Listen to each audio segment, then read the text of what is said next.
Good morning, class. In today's class, we are going to start a new topic, that is law of diminishing marginal utility, chapter 3, utility analysis. A very simple and most important topic it is. What is law of diminishing marginal utility? Basically it is a psychological concept.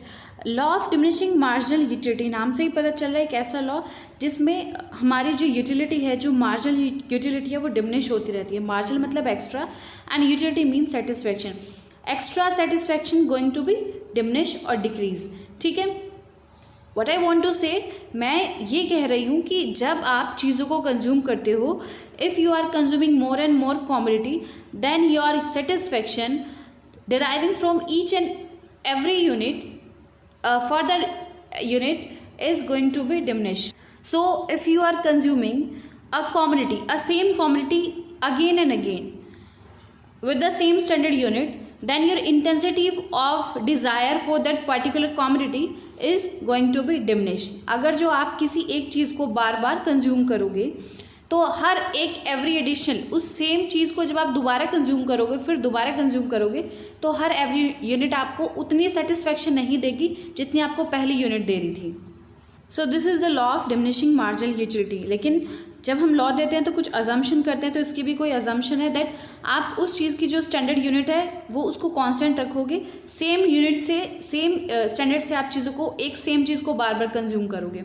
So according to law MU जो है marginal utility आपकी decline होगी. Example दे रखा है, suppose आपने first unit को consume किया और आपको सेटिस्फैक्शन मिली 100 यूटिल्स, एंड सेकेंड को कंज्यूम किया, you get 19 util satisfaction, then third unit give you 80 utils, fourth 70 and fifth 60. What are you observing that each and every unit of the same commodity give you the satisfaction at the diminishing rate. तो आपकी जो TU है, total utility, क्योंकि TU is the sum total of MU, marginal utility को जोड़कर ही total utility बनती है, and that tends to increases but diminishing rate, क्योंकि आपका MU जो है डिक्लाइन हो रहा है. एक्स्ट्रा सेटिस्फैक्शन आपको कम से कम मिल रही है उस कमोडिटी को बार बार कंज्यूम करने से. सिंपल सी बात है, जब सपोज करो if you are feeling hungry, आपको बहुत भूख लगी है, तो आपको पहली चपाती बहुत ज़्यादा सेटिस्फैक्शन देगी, क्योंकि आपने कुछ सेटिस्फैक्शन को गेन कर लिया है. तो next chapati will give you the satisfaction less as compare to first one, and third one chapati will give you the lesser and less as compared to first and second. And if you are consuming fourth one, अगर जो आप फिर भी fourth one consume कर रहे हो,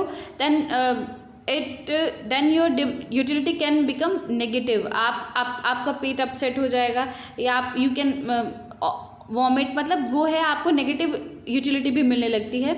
सो आप उस पर्टिकुलर कमोडिटी को कंज्यूम करने के बाद आप स्टॉप कर देते हो कि नहीं और कंज्यूम नहीं करना है, because you gain your satisfaction. आपको जितनी सेटिस्फैक्शन चाहिए थी आपको उतनी मिल चुकी है. तो I am again saying that if you are consuming same commodity again and again, so आप एक यूनिट को बार बार कंज्यूम करोगे, तो उससे जितनी बार कंज्यूम करोगे तो एक्स्ट्रा यूनिट आपको हर बार पहली यूनिट से कम सेटिस्फैक्शन देगी. इसी local law of diminishing marginal utility बोलते हैं. और मार्जिनल यूटिलिटी को ज्वाइन करके ही टोटल यूटिलिटी बनती है, ऐड करके ही बनती है, because MU is declining so that TU is increasing with the decreasing rate. इस कॉन्सेप्ट को हम अगली क्लास में और क्लियर करेंगे. So what can be the exact definition of law of this fundamental law?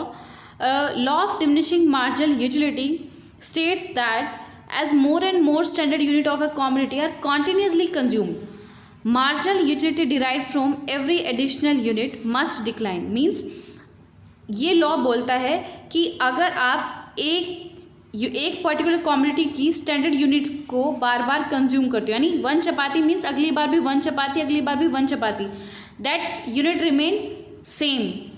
ऐसा नहीं कि आप पहली बार 1 चपाती कंज्यूम कर रहे हो, सेकेंड टाइम हाफ चपाती हो जाएगी, अगली बार 1/4 हो जाएगी, नहीं. The unit remain same, the standard unit remains same in every time. Okay, and if you are continuously consuming that particular commodity, then marginal utility her additional unit से कम आपको derive होगी. It is a natural fact which is happen to every human being and in respect of all goods and services. Therefore it is called fundamental law of satisfaction या fundamental psychological law. Okay, और जैसे मैंने बोला था इस law की कुछ assumption है, तो what are the assumption? There are 2 basic assumption of the law.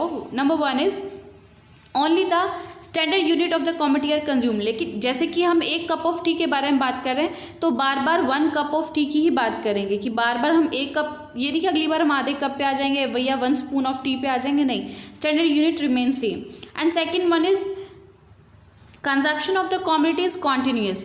आप कमोडिटी को बार बार कंज्यूम करोगे उसी टाइम पे, ऐसा नहीं कि आज आपने एक रोटी कंज्यूम की अगले दिन फिर एक, तो इतना टाइम पीरियड के बाद तो आपकी यूटिलिटी वापस से जनरेट हो जाएगी।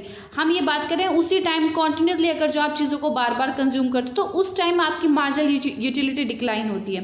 तो उस टाइम की कंजप्शन कॉन्टिन्यूस होनी चाहिए, टाइम गैप नहीं होना चाहिए, otherwise utility generate again tomorrow और नेक्स्ट डे। ठीक है, तो this is all about the law. Now let us more clear with an example. Panipuri तो मेरी फेवरेट है, तुझे पता है ना, मैं अनलिमिटेड पानीपुरी खा सकता हूँ। That is not possible. मेरे लिए सब पॉसिबल है। ठीक है, 20 पानीपुरी खा के दिखाओ। 20, उतना तो आराम से खा सकता हूँ।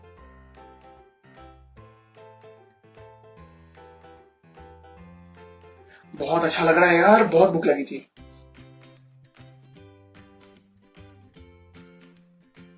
अब थोड़ा पेट भर गया है मेरा। ये लास्ट 5 पूरी खाने में इतना मजा नहीं आया। अरे खा यार, you were going to eat unlimited panipuri ना। देख, मुझे चैलेंज मत करो, अभी तो और खाना ही पड़ेगा।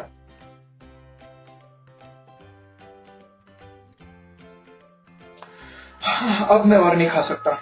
आई am feeling sick of the taste. और खाऊंगा ना तो उल्टी कर दूंगा मैं। जो तूने लास्ट 15 पूरीज में एक्सपीरियंस किया उसे लॉ ऑफ डीएमए बोलते हैं। अब ये क्या है मिस इकोनॉमिस्ट? देख, स्टार्टिंग में तुझे अच्छा लग रहा था बिकॉज तुझे भूख लगी थी, तब satisfaction derived is high. First plate give you very high utility. हाँ, बराबर है। The satisfaction that you derived from the second plate of pani puri was less than the first plate. The utility keeps on decreasing. अच्छा, You were actually satisfied after the second plate. While consuming the third plate, you did not derive any utility. In fact, if you consume more, you will experience disutility. तू vomit कर देगा।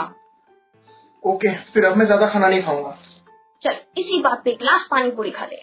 नहीं।